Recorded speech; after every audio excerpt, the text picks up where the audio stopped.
Kita lanjutkan diskusi kita kali ini, Pak Arbi Sanit. Kalau Anda melihat eskalasi pengumpulan massa dan kemudian ada upaya yang dilakukan oleh elit politik untuk meredam 4 November biar tetap kondusif, sebenarnya ada peluang nggak sih tanggal 4 itu bisa menjadi sebuah gerakan yang anarkis atau membahayakan bagi negara? Ya itulah yang saya katakan, sekarang negara dalam keadaan terancam.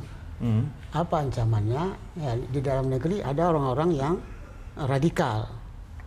Nah, lalu nanti ISIS sekarang sudah terdesak, orang-orangnya akan pulang ke sini, atau orang lain malah nebeng masuk ke sini. Jadi buka lahannya di sini. Ketemu dia. Nah, kenapa Anda melihatnya ke situ? Iya, begitu dunia sekarang.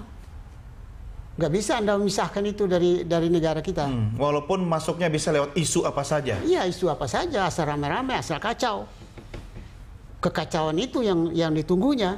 Ya. Karena dia dalam sejarahnya di Irak, di mana saja, di Iran, di Libya, semuanya kekacauan yang memungkinkan bangkitnya laten itu. Ya, tapi kan aparat pasti sudah melakukan upaya antisipasi. Ya nggak cukup dong, kan harus ada sambungan antara penguasa, politisi dengan aparat, itu harus nyambung. Ini saling memperkuat. Ya, kebijaksanaan para politisi harus mendukung aparat. Ya. Aparat menjabarkannya sebagai action fisik di lapangan. Ya, kan sudah ada komunikasi para elit politik, kemudian presiden dengan tokoh-tokoh organisasi masyarakat atau keagamaan. Tidak cukup efektifkah menurut Anda yang dilakukan? Ya, belum ada bukti. Nah, masa harus nunggu tanggal 4 kejadian dulu? Iya, makanya kita harus siap dari sekarang. Yang kurang siap menurut Anda apa, Pak Arbi? Yang kurang siap justru di sektor politik ini. Ya, tadi aja nih 2 pembicara aja tadi udah perang dia. Oh, kalau memang dia berdua memang berantem mulu. Apalagi kalau ketemu Pak Ahok. Ya itu Tapi namanya kan demokrasi begitu, Pak. Enggak. Cuma enggak selama begitu. Demokrasi berbeda pendapat tuh secara sehat. Tidak menjurus untuk menjatuhkan pihak lain. Ya, menurut Anda apakah ada upaya untuk aksi, saya menggunakan kata aksi karena kan ini kan unjuk rasa gitu kan, tanggal 4 tersebut akan dimanfaatkan oleh kepentingan lain yang sebenarnya belum terbaca siapa. Saya tidak menyinggung istilah ISIS yang tadi Anda katakan. Mungkin malah ada penumpang gelap lain. Oh iya, saya nggak tahu yang lain, tapi ini yang potensial. Yang potensial ISIS di depan mata. Iya, ISIS di depan mata. Pasti intelijen kita udah tahu lah, Pak, radikalis. soalnya. Ya, justru karena sudah tahu lebih bisa awas kan melihatnya, menjaganya. Iya. Nah, itu diperlu. Tapi kalau nggak kompak, iya, lain-lain cerita. Ya, dia kan punya peluang. Iya. Masa kita 98 lagi revolusi yang benar aja. Oke, Pak Arbi, saya akan minta atau memberikan kesempatan kepada pemirsa untuk menyampaikan pertanyaan atau pendapat. Sudah bergabung bersama kita. Ya. Ada penelpon dari Jakarta. Oke, silakan pemirsa. Anda bisa berinteraksi bersama kami di nomor telepon seperti yang tertera di layar televisi saat ini. Sudah ada yang bergabung bersama kita? Ya, Ibu Nur Farida dari Jakarta Selatan. Halo? Terputus sayang sekali. Silakan Ibu, Anda bisa mencoba kembali. Bang Habibur Rahman, kalau misalnya para elit tidak mampu untuk meredam, ini terlepas dari upaya menyuarakan pendapat ya, tapi ketika dikhawatirkan, saya pinjam statementnya Pak Arbi Sanit tadi, dikhawatirkan tanggal 4 bisa menjadi bola liar kemana-mana, harusnya para elit partai juga melakukan upaya antisipasi gitu kan. Bagaimana caranya biar tidak terjadi bola liar tanggal 4 nanti? Ya, apa yang dilakukan Pak Jokowi menurut saya sudah benar. Sudah benar. Dengan ketemu Pak Prabowo, kemudian Pak JK ketemu Pak SBY, Pak SBY ketemu Pak Wiranto, menurut saya itu sudah benar. Tapi apa cukup di situ? Kurangnya di mana? Ya kurangnya kalau memang pangkal masalahnya nggak selesai. Ya. Iya kan? Kita jadi gini Pak. Aneh juga Pak ya. Itu nggak gampang. Yang paling sulit dalam politik itu adalah menggerakkan massa, Pak. Anda boleh punya ideologi apapun, tapi menggerakkan massa itu hal yang paling sulit. Ya. Ya kalau nggak gampang. Nah sekarang sudah ada 500 bis di Istiqlal dari berbagai daerah di luar kota. Itu nggak gampang gitu loh. Nah apa? Yang disampaikan oleh mereka secara terang benderang adalah soal pengusutan kasus tersebut, gitu. Nah kalau itu nggak selesai, kita mau ngomong apa namanya ibaratnya kita mau ngomong persamaan hak tapi kaki kita diinjek, nggak bisa juga gitu loh.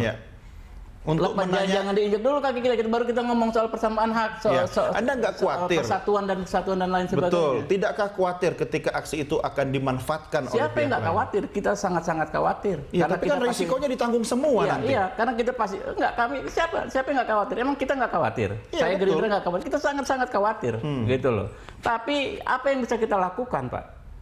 Situasi sudah jadi seperti ini. Situasi sudah begini. Terlepas ada yang olah, ada yang goreng dan sebagainya. Kalau Anda tanya solusi, ya kan, dalam posisi situasi seperti ini, apa Pak Jokowi bisa dengan mudah selesaikan? Apa Pak Prabowo bisa selesaikan? Apa Pak SBY bisa selesaikan? Menurut saya nggak gampang. Yaitu tadi, kalau pangkal masalahnya, ya kan, hal kejadian di Pulau Seribu itu nggak diselesaikan secara hukum. Ya, Pak Arbi, komentar Anda? Iya, ini kalau bagi saya ini kan bukan persoalan agama, ini persoalan politik. Iya. Politik bisa masuk di mana aja, Pak? Iya, tapi ini fokusnya politik. Agama itu adalah untuk memperkuat serangan, kekuatan dari satu pihak yang menghadapi. Jadi persoalannya kan ini, Ahok itu terlalu hebat di Jakarta. Nggak ada bandingannya. Itu persoalannya. Itu kata Anda? Oh iya, saya yakin itu. Terlalu Jadi harus dilawan dengan cara lawan dengan cara yang seperti extraordinary ini. gitu. Iya. Nah, ini persoalannya. Jadi ini sebenarnya ini kesalahan partai politik. Kenapa partai politik nggak cukup membina pemimpin-pemimpin supaya melahirkan tokoh-tokoh banyak yang mampu, tidak hanya satu seperti Ahok yang mampu. Kalau banyak yang mampu kan jadinya kan kita bersaing aja lah.